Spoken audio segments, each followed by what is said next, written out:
Lideri i Partisë Demokratike Sali Berisha zhvilloi një konferencë me gazetarët ku u shpreh se zgjedhjet e 11 majit 2025, të cilat i ka cilësuar vazhdimisht si një farsë elektorale, kanë marrë një ndëshkim të rëndësishëm ndërkombëtar nga Internacionalja Demokratike e Qendrës, organizata më e madhe politike globale që bashkon 108 parti të qendrës dhe qendrës së djathtë në të gjitha kontinentet, përfshi Partinë Popullore Evropiane.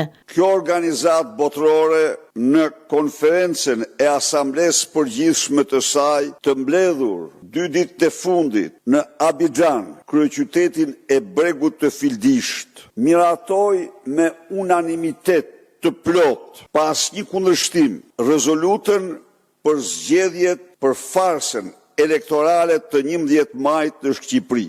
Në këtë rezolut, Internacionalja Demokrate e Qendrës denoncon botërisht atë që ndodhi me 11 maj në zgjedhjet në farsën e 11 majit në vendin tonë. Sali Berisha lexoi edhe rezolutën që rrëzon 11 majin, ndërsa thotë se duhet të krijohet urgjentisht një qeveri teknike për të përgatitur zgjedhjet e reja. Të krijojë një qeveri teknike kujdestare për të mbikëqyrur reformat drejtbëres dhe për të përgatitur zgjedhjet të reja. 4. Sigurojnë pluralizmin real mediatik dhe akses të barabartë të media për të gjithë forcat politike. CDI-IDC shpreh solidaritet të fuqishëm me Partinë Demokratike të Shqipërisë, koalicionin Aleanca e Shqipërisë Madhështore dhe të gjithë aktorët civil që mbrojnë demokracinë.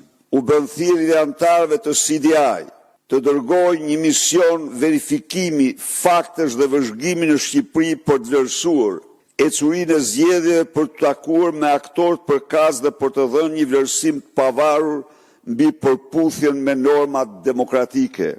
Kryetari i Partisë Demokratike Sali Berisha thekson ndër të tjera se rezoluta e parë paralajmëronte farsën zgjedhore me gjithë pasojat e saj. Rezoluta e dytë, bazuar në raportet e institucioneve ndërkombëtare pas zhvillimit të procesit, e denoncon hapur dhe me fakte të pakundërshtueshme këtë farsë.